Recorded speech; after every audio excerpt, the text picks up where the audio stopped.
네, 안녕하십니까. 모토다이렉트 장팀장입니다. 반갑습니다. 제네시스님입니다. 네, 이번 영상에서는 사전 예약 5만 대를 기록한 KGM의 액티언에 대해서 한번 알아보도록 할 텐데요. 네. 요번에 출시된 액티언을 보니까 예. 디자인에서부터 저는 이제 가격까지 여러모로 좀 많은 아쉬운 부분들이 보이더라고요. 그래서 이제 이번 영상을 한번 보시고 네. 여러분 생각은 어떤지 예. 한번 댓글을 남겨주시기 바랍니다. 예. 첫 번째로 저는 가장 궁금한 게 왜 여기에 액티언이라는 이름을 붙였을까? 이런 생각이 들더라고요. 예전에 그 차 같은 경우는 망했던 차라고 제가 기억을 해요. 완전 개망했죠? 그래서 이번에 다시 쿠페를 나오니까 부활을 한다는 그런 의미로 나오지 않았을까? 망한 브랜드를 부활시킨다고.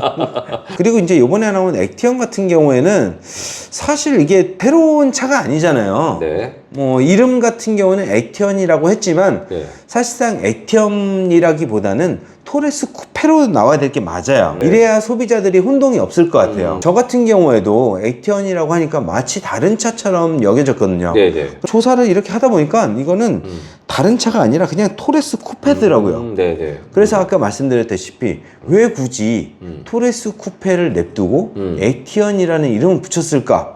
이거 사람을 굉장히 헷갈리게 만들더라고요. 그럼 토레스 쿠페도 나쁘지 않은데. 그리고 차라리 토레스 쿠페라고 하면 깔끔할 것을 그러니까. 네. 왜 액티언이라고 했을까? 요즘에 KGM이 마케팅을 어떻게 하는지 모르겠지만 예, 예. 최근에 또 어떤 일이 있었냐면 토레스의 하이브리드를 출시한 게 있습니다. 맞아. 네네네. 그때도 아마 소비자분들이 굉장히 좀 많이 혼동을 했을 거예요. 저 같은 경우에도 하이브리드가 나왔다고 그래서 기대를 하고 딱 봤는데 보니까 하이브리드가 아니라 바이퓨얼이라는 거예요. 맞습니다. 그러니까 네. 가솔린하고 LPG를 섞은 거죠. 근데 일반적으로 하이브리드라고 하면 고객님들은 가솔린 플러스 전기 모터가 달렸구나 라고 생각할 거 아니에요. 그렇죠, 그렇죠. 예, 그래서 혼동을 줬단 말이에요. 제가 그래서 그거 가지고 문제점을 지적을 했잖아요. 그리고 나서 지금 KGM의 홈페이지에 어떻게 돼 있습니까? 바이퓨얼이라고 바꿔놨습니다, 지금. 네네. 네, 바이퓨얼이에요. 네네. 근데 이것도 마찬가지야. 네. 이거 그냥 토레스 쿠페라고 하면 될 것을 네. 굳이 액티언이라는 이름을 쓴 거죠. 이거 자체가 지금 굉장히 좀 소비자분들을 헷갈리게 만들고 있다. 네네. 일단은 액티언을 토레스와 한번 비교를 해보도록 하겠습니다. 네네. 보통 신차가 출시되면 저희가 경쟁 차종과 비교를 하잖아요. 근데 이 액티언의 경쟁 차종은 네. 다름 아닌 내부에 있습니다. 내부에 저기. 네, 내부에 저기 있습니다. 예. 네. 토레스랑 싸우는 액티언 어떤 차인지 한번 살펴보도록 하겠습니다. 네네. 자, 이제 본격적으로 저희가 이제 액티언하고 토레스를 한번 비교를 해볼 텐데요. 네. 요게 액티언입니다. 요게 토레스 아니고요. 네. 헷갈리시면 안 돼요. 예, 예, 요게 예. 액티언이고 요게 바로 토레스입니다. 똑같이 1.5 가솔린 터보예요. 액티언 차량가를 한번 살펴보면 시작가가 3,395만 원이에요. 이렇게 보면 좀 비싸 보이잖아요, 사실. 맞습니다. 네, 네. 소렌토 같은 경우에도 차량가가 3,600만 원부터 시작이거든요. 네. 제가 그래서 이 액티언을 소렌토 경쟁 차종이구나. 왜냐하면 지금 KGM에 소렌토랑 이렇게 싸울 수 있을 만한 차가 없잖아요. 그래서 당연히 그 급의 차량으로 출시가 될 거라고 저는 생각을 했습니다. 하지만 액티언 같은 경우에는 최하위 트림의 옵션을 빵빵하게 넣었기 때문에 시작가가 비쌀 수밖에 없었던 거예요. 그리고 이제 토레스를 살펴보면 토레스 같은 경우는 2,838만 원 이렇게부터 시작을 하니까 이게 약간 밑에 차량처럼 보이는 거죠. 그러겠네. 하지만 이제 좀 이따 살펴보면 풀옵션 가격은 거의 4천만 원대로 비슷합니다. 그래서 이제 액티언 같은 경우는 토레스 등급의 차량이다 이렇게 보시면 될 것 같고요. 그 다음에 이제 연비는 액티언이 11km, 그 다음에 토레스는 11.2km. 토레스가 살짝 더 나오고요. 그 다음에 이제 동일한 엔진을 쓰고 있다 보니까 액티언과 토레스 모두 동일하게 출력이 170마력에 28.6토크 네. 이렇게 나옵니다. 네네. 그리고 이제 크기를 살펴보면 전장은 액티언이 더 커요. 4,740이고 토레스 같은 경우는 4,705, 한 35mm, 3.5cm 요 정도 그러네. 커진 거죠. 네네네. 요거는 이제 뭐 차 전체적으로 커진 게 아니라 그냥 디자인 요소 때문에 조금 튀어나온 것 뿐이에요. 네네네. 그렇게 보시면 될 것 같고요. 예. 전폭 같은 경우에는 액티언이 1910이고 토레스가 1890. 조금 더 넓죠. 그러니까 조금. 그리고 조금 더 길죠. 네네. 그 다음에 전고를 살펴보면 전고는 1680. 그 다음에 토레스는 1720이에요. 이렇게 봤을 때 액티언 같은 경우는 조금 더 길고 조금 더 넓고 조금 더 전고가 낮고 네네. 그럼 좀 스포티해 보일 거 아니에요. 그렇죠. 그렇죠? 그러네요. 네네네. 그래서 스포츠형 쿠페다. 그 정도로 보시면 될 것 같아요. 네네. 그리고 이제 휠 베이스 같은 경우는 2680으로 똑같습니다. 아, 똑같네. 네, 그러니까 실내 크기가 똑같은 거죠. 네. 그래서 이제 전체적으로 살펴보면 토레스랑 액티언이랑 똑같은 급의 차량이다. 이렇게 보시면 될 것 같습니다. 예. 그리고 이제 디자인을 한번 살펴볼 텐데요. 네. 요게 이제 액티언이고 요게 토레스인데 좀 어떻게 보이시나요? 똑같고 하나는 눈을 감은 것 같고요. 하나는 눈을 뜬 것 같아요. 표현이 그거밖에 안 됩니까? 제가 봤을 때는 조금 세련되게 나오지 않았나. 그래요? 네. 조금 도시명 스타일로 좀 세련되게 심플하게 그어졌잖아요. 네네. 그리고 이제 토레스 같은 경우는 조금 투박하게 이렇게 그려놔서 요번에 나온 액티언이 제가 봤을 땐 도시명 SUV 있죠. 도시명 스포츠 쿠페 형태의 네. SUV 이런 거고 네. 요 토레스 같은 경우는 이 오프로드용 SUV다. 이런 컨셉으로 아마 액티언이 나오지 않았을까 네. 싶습니다. 네. 자, 그리고 이제 측면을 살펴보게 될 텐데 네. 측면은 아까 말씀드린 대로 전장이 조금 더 길어요. 길이가. 그 다음에 이제 폭이 좀 더 넓고 네. 그 다음에 이 전고 이 높이가 조금 더 낮습니다. 그래서 조금 더 날렵하게 보이죠, 액티언이. 네. 그리고 이제 쿠페 형태라고 그랬잖아요. 그래서 이제 토레스랑 액티언이랑 비교를 해보면 예. 액티언이 조금 더 쿠페 형태로 이렇게 경사가 져서 이렇게 떨어져 내려오죠. 네네네. 요 같은 경우에는 짐 실는데 사실 조금 불편합니다. 그래서 요즘에는 네. 이런 쿠페 형태보다는 정통적인 그런 맞아요. SUV 네. 그런 거를 조금 더 많이 선호를 하는 것 같더라고요. 네네. 자, 그리고 이제 후면을 살펴보게 되면 후면도 조금 더 세련되게 나왔죠. 네네네. 엉덩이를 조금 더 업시켜서 그러니까요. 네. 조금 더 세련되게 이렇게 깔끔하게 정리를 했고, 전에 토레스 같은 경우에는 헤드램프가 이렇게 일자로 이렇게 만들어 놨는데 네. 여기는 가로 형태로 하나를 더 집어넣었어요. 그 다음에 이제 실내를 살펴보면 사실 그 토레스랑 크게 달라 보이진 않습니다. 네. 전에 그냥 토레스랑 비슷하게 나왔다. 네. 이 정도로 보시면 될 것 조그만 같습니다. 디스플레이도 똑같고 송풍구도 똑같고 다 똑같아요. 디스플레이 네. 같은 경우 조금 더 깔끔하게 변하지 않았나라는 생각은 하거든요. 뭐 그거 외에는 크게 뭐 달라졌다 네. 이런 생각이 들지 않습니다. 이렇게 살펴보면 맞잖아요, 이게 토레스 쿠페가. 그렇죠, 맞아요. 근데 왜 액티언이라는 이름으로 나왔을까? 그 자체가 네. 이해가 안 간다라는 거예요. 그냥 토레스 쿠페를 했으면 진짜 깔끔하게 소비자분들도 이해하기 쉬웠을 텐데 네, 맞아요. 네. 그 부분이 제일 아쉬운 것 같아요. 장기 렌트 리스 각종 상담 문의는 유튜브 우측 하단에 있는 더보기를 눌러주시면 카카오톡 채팅, 전화 상담, 그리고 홈페이지를 통해 접수가 가능합니다. 또한 밴드 카카오 채널을 가입하시면 최신 프로모션 정보를 받아볼 수 있으니까요. 많은 이용 부탁드립니다. 장기 렌트 리스는 뭐다? 모토 다이렉트. 자, 이제 마지막으로 저희가 액티언 가격에 대해서 한번 알아보도록 하겠습니다. 네. 액티언 같은 경우는 두 가지 트림으로 구성이 되어 있어요. 간단하네요. 네, 아주 심플합니다. 옵션도 사실 거의 선택할 게 없어요. 하나는 S7, 그 다음에 하나는 S9 이렇게 네. 구성이 되어 있고 S7은 3,395만 원부터 시작입니다. 근데 여기에 웬만한 옵션은 거의 다 들어가 있다고 생각하시면 되시고요. 네네. 그 다음에 S9은 3,649만 원부터 시작입니다. 근데 저거 한 가지 선택 품목이 뭔가 좀 빠진 것 같은데 하나도 안 보이는데요? 이거밖에 없어요. 사료 나오고 아, 진짜요? 투톤 익스테리어 패키지, 우와. 카멜 베이지, 투톤 퀼팅 인테리어. 네. 이렇게 세 가지가 있고요. 그렇구나. 밑에 S9에서도 네. 크게 선택할 게 없습니다. 그냥 실내를 스웨이드 퀼팅 인테리어를 넣을 건지 아니면 액티브 배기 사운드를 넣을 건지 이 두 개만 선택을 해주시면 됩니다. 네. 자, S7은 3,395만 원부터 시작입니다. 네. 1.5 터보 가솔린 엔진이고요. S7이 무려 20인치 휠이 달립니다. 우와. 보통- 거의 뭐 최상위 트림이 20인치 아닌가요? 그렇죠. 거의 최상위 트림에 옵션을 넣어야 대부분 뭐 이런 그러니까. 20인치가 들어간다든가 하잖아요. 네네네. 근데 요거는 S7부터 이미 20인치가 들어갑니다. 그 다음에 풀 LED 헤드램프. 예, 예. 헤드램프 같은 경우도 풀 LED를 달기 위해서 좀 윗등급으로 올라간다든가 아니면 옵션을 단다든가 그러잖아요. 기아 같은 경우는 뭐 스타일 옵션을 꼭 넣어야 된다. 그런 경우도 그렇죠. 많이 있거든요. 그렇죠. 요거는 이제 하위 트림에도 풀 LED 헤드램프가 예, 예, 들어갑니다. 그다음에 12.3인치 디지털 클러스터 그리고 12.3인치 내비게이션 패키지 요거까지 들어갑니다.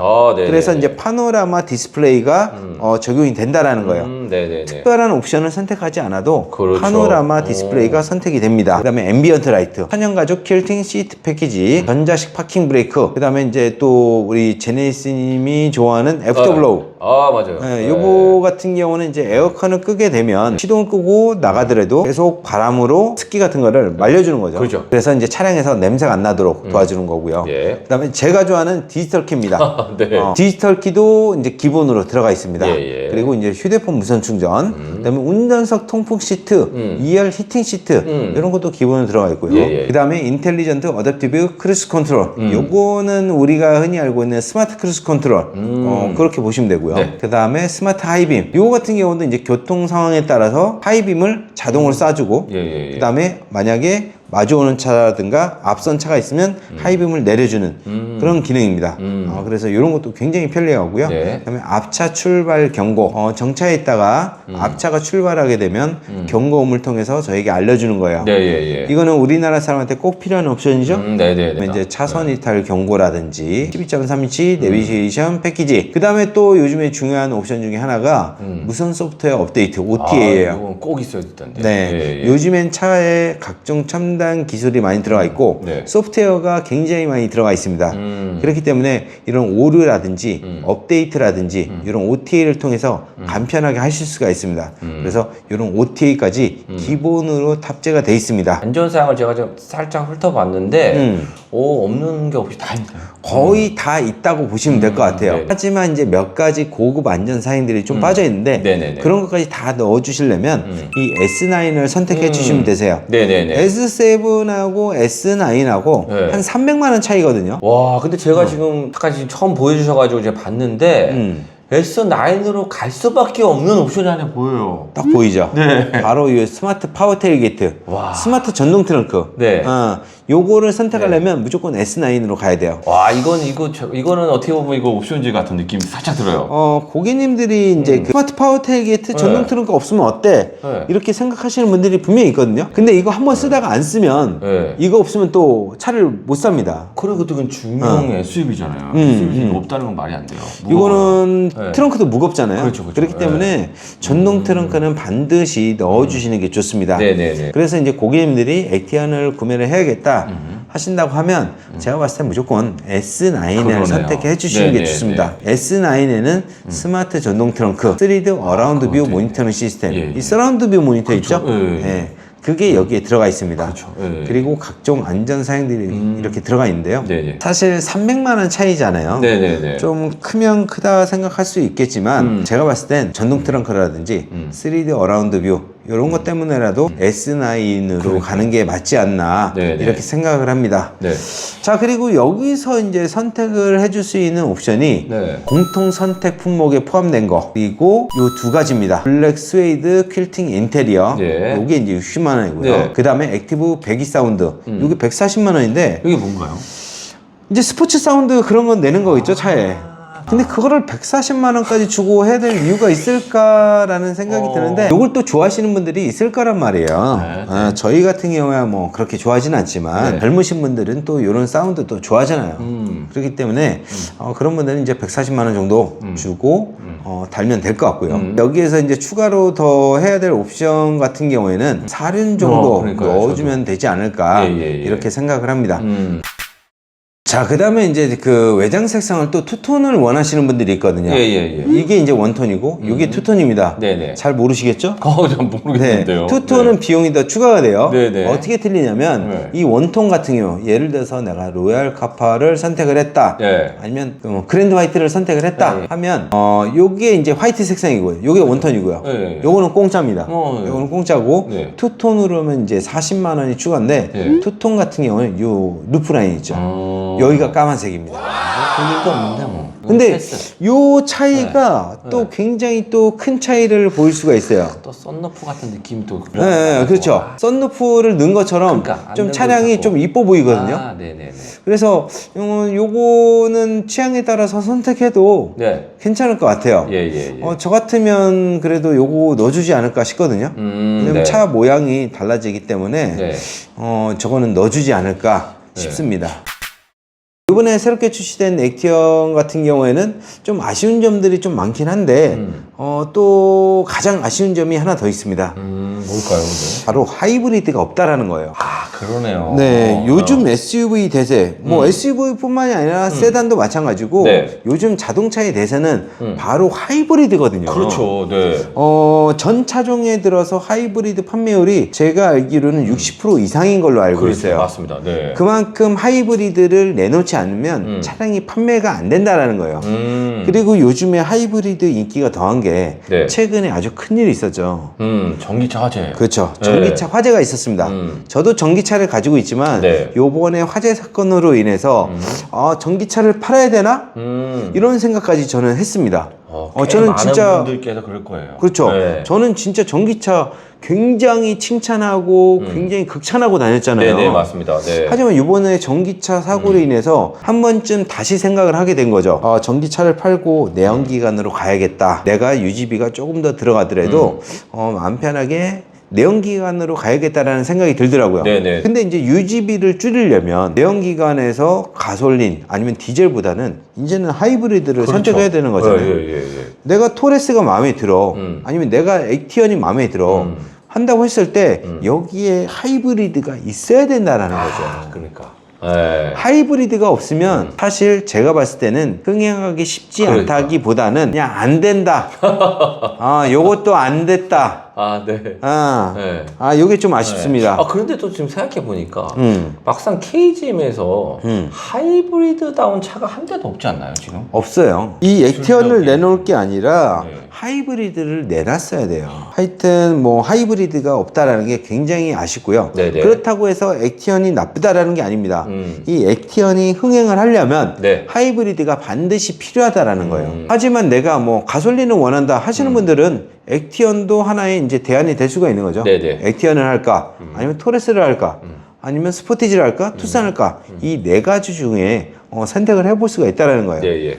하지만 제가 아까 말씀드린 하이브리드 같은 경우에는 전체적으로 판매량이 늘어나려면 요거는 반드시 포함을 시켜줘야 된다 네. 라고 말씀을 드린 겁니다. 네. 그리고 이제 가격표 같은 경우도 저는 조금 아쉽다는 생각이 들어요. 어떤 점이세요? 왜 그러냐면 옵션질 안 한 그런 느낌은 참 좋아요. 그죠? 네네네. 옵션질 안 했네? 좋네? 하지만 문제는 소비자 선택권이 굉장히 축소가 됐어요. 두 가지 중에 하나 선택해라. 네네. 무조건 3천만 원 중반대부터 시작인 거예요. 하지만 스포티지나 토레스 같은 경우는 난 진짜 저렴하게 이용하고 싶다 하시면은 2천만 원 후반대에도 선택할 수가 있잖아요. 아, 이거는 근데 3천만 원 무조건 주는 거 아니에요? 네. 스포티지나 뭐 토레스나 투싼 같은 경우에는 깡통에서 네. 몇 가지만 넣어서 아주 싸게 그렇게 차를 구매를 할 수가 있잖아요. 네네. 하지만 이제 액티언 같은 경우는 그게 안 된다라는 거죠. 이게 뭐 장점일 수도 있고 단점일 수도 있지만 조금 아쉬운 점은 가격표가 단순해서 좋지만 소비자가 이렇게 선택할 수 있는 게 좀 많이 축소가 됐잖아요. 네네. 그래서 그런 부분에 대해서 조금 아쉽다는 생각이 듭니다. 네. 자, 이렇게 해서 오늘 액티언에 대해서 한번 알아봤는데요. 여러분들의 생각은 어떠신지 댓글로 한번 남겨주시기 바랍니다. 자, 그럼 이만 오늘 영상 마치도록 하겠습니다. 감사합니다. 감사합니다.